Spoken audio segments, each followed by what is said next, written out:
money that I worked for, they just take some for taxes. I'm that nigga, I don't need no coaching, I don't need practice. So pull your bitch card to see if you was really about action. Learn something every day, I found out you really good at just act. Niggas just be acting.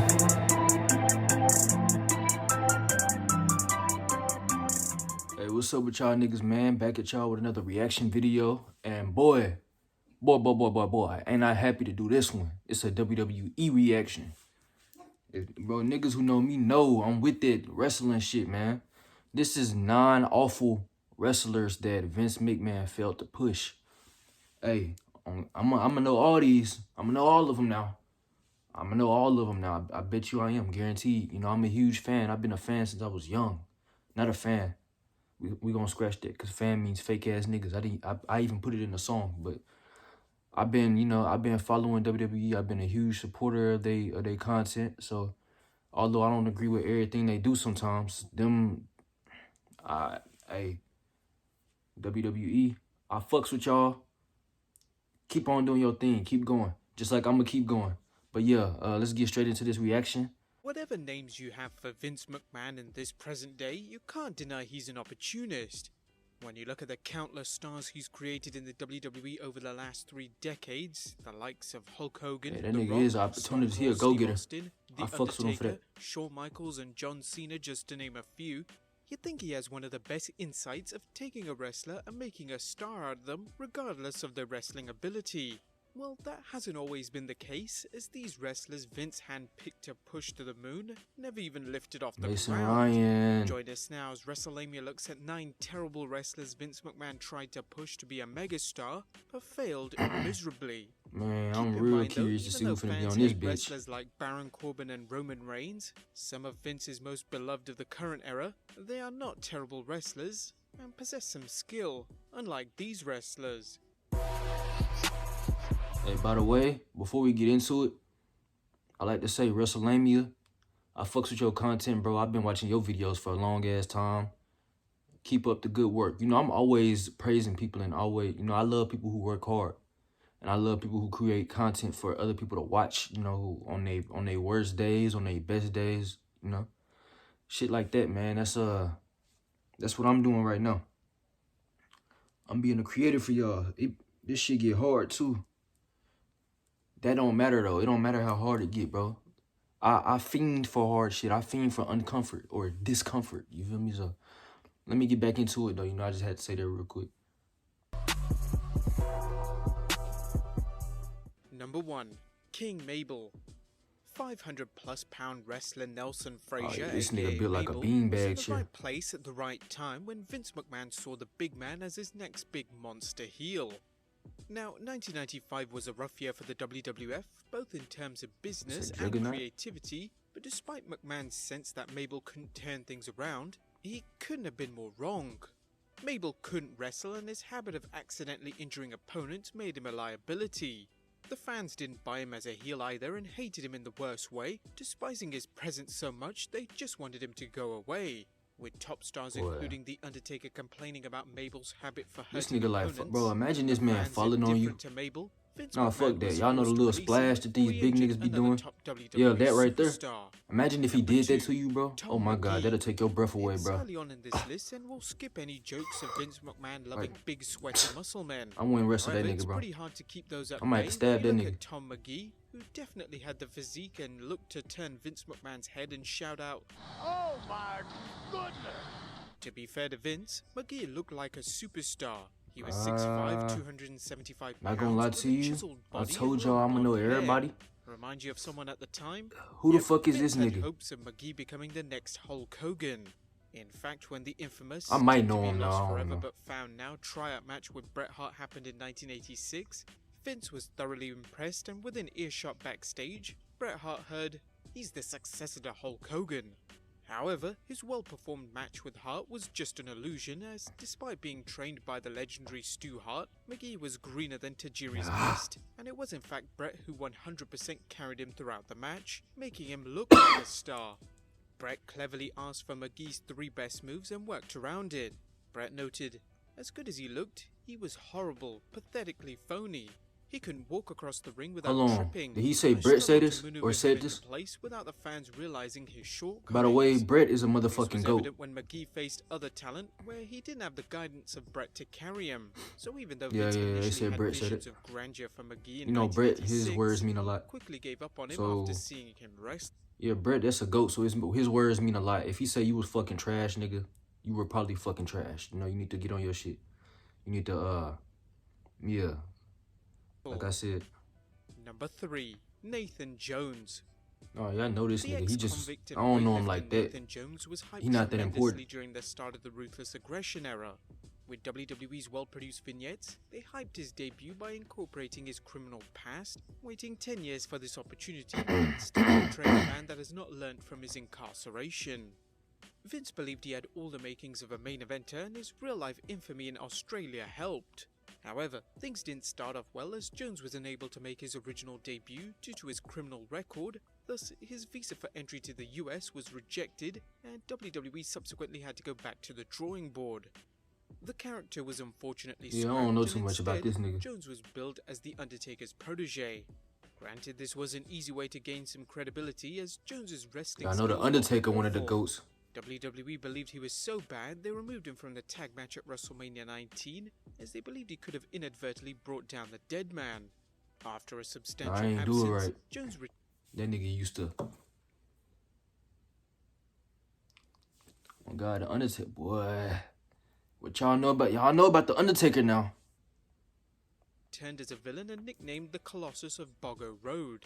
Needless to say, it didn't catch on, and Jones left the company after 2 years. Number 4. Zeus.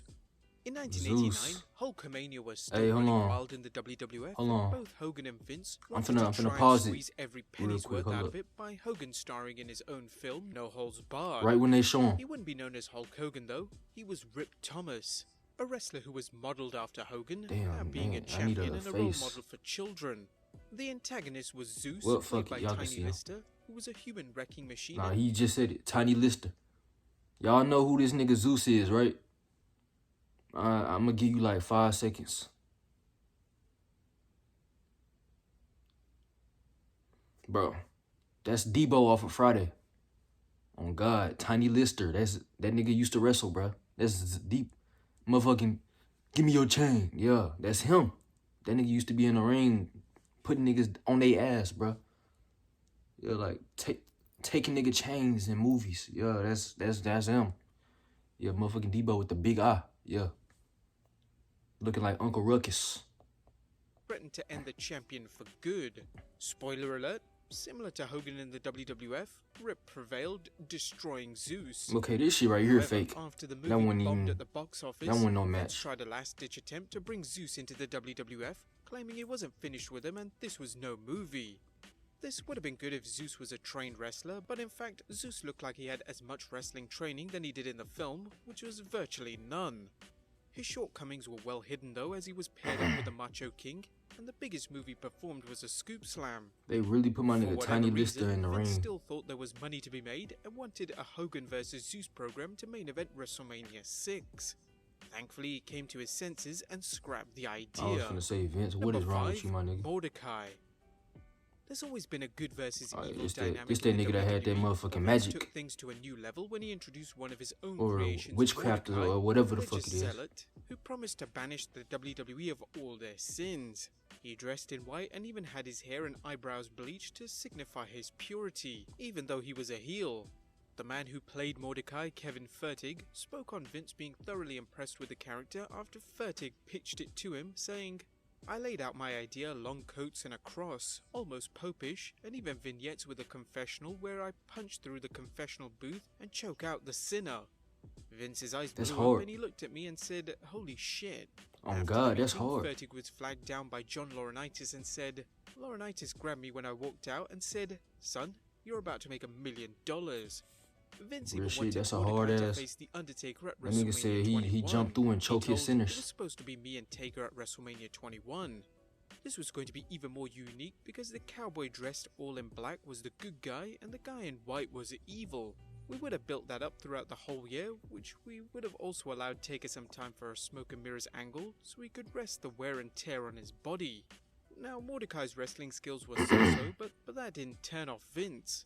What did was Furtick Boy, that being nigga had involved two in a different bar whites fight, on. which led to a lawsuit and Vince My dropping nigga's him shirt was a immediately. different color or a Furtick different would shade of white return, from his but under pants. a new gimmick as a short-lived vampire on ECW.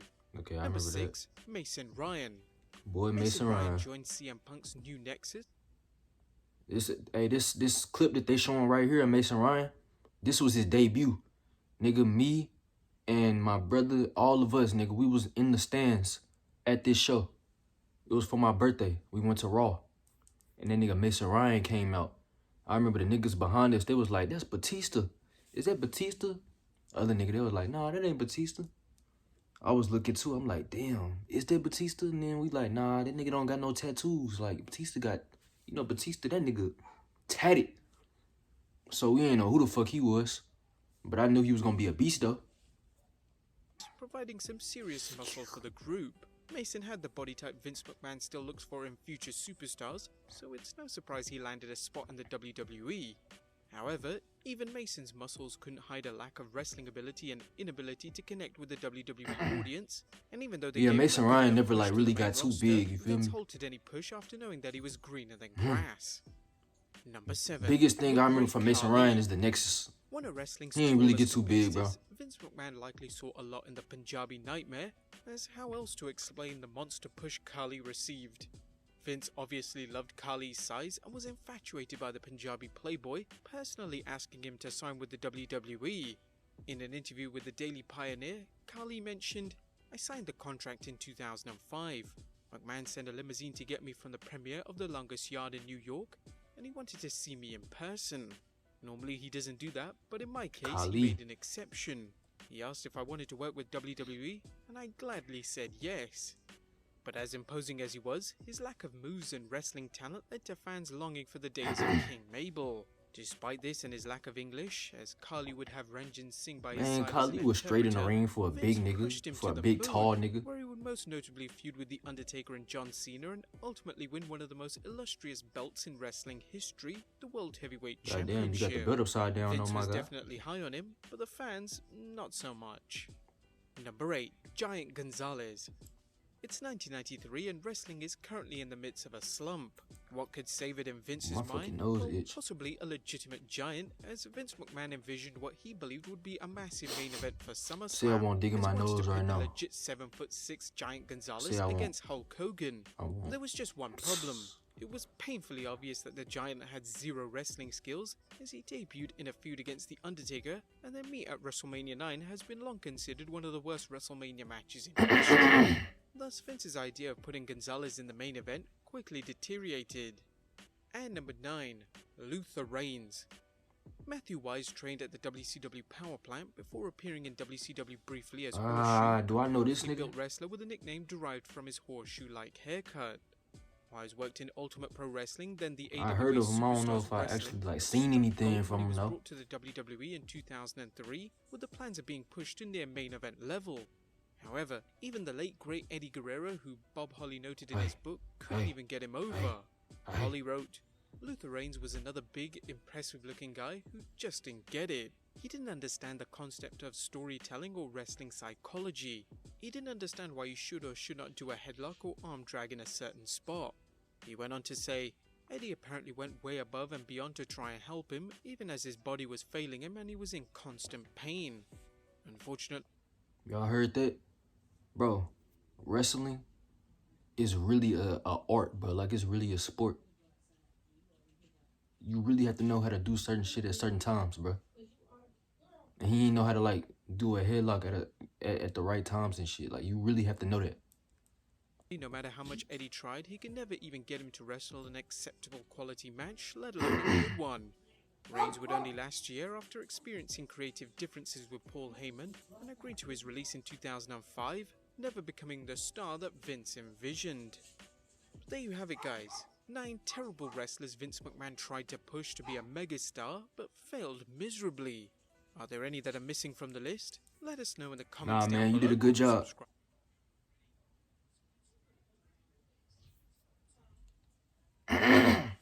Okay, man, that was the video. I ain't gonna lie to you. I'm trying to get into this trampoline wrestling shit. Oh God, bro. I'm trying to get into this trampoline wrestling shit, because guess what? Nobody can't see me in basketball. Nobody can't see me in wrestling. Nobody can't see me in actual, actual fight. And nobody can't see me in a rap battle. All 4 of those things right there, I do. Like, I do all this shit. But nah, wrestling, bro, like, that's something that you really got to take serious. Like, niggas think it's just, they're just, like, niggas think anybody can do it. Anybody can't do that shit. You gotta actually know what you're doing. Yeah, like, these niggas ain't big as fuck, 300 pounds and 6'8", 7 foot for nothing.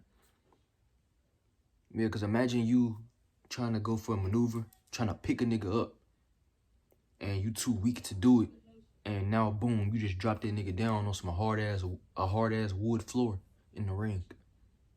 Now this nigga just fucked his elbow up, fucking with you, because you don't have the strength to do it, you feel me? Everybody can't wrestle, bro. It just goes to show that. But, yeah. This was another video from Z23. Different day, same Z. I'm gonna come with another one. Shit, tomorrow, day after tomorrow, I don't know. We don't know yet. We gonna see. Thank y'all. Love y'all for watching. I look like a rock star right now. Got the beads, got the twists, got the motherfucking Cuban. Bit shining. When I first put it on, it was cold. I don't know what I'm talking about. But, yeah, y'all have a great night. Hope y'all sleep good tonight. Z23 out. Could've been next fall, next blight in the can. Believe you're at 4 doors in the bin, but I met 4 ghosts in the pen, and I could've been that boy. My soul is a mess. Flushing X types of a kiss. Rather hate bitches, face of your bliss, and I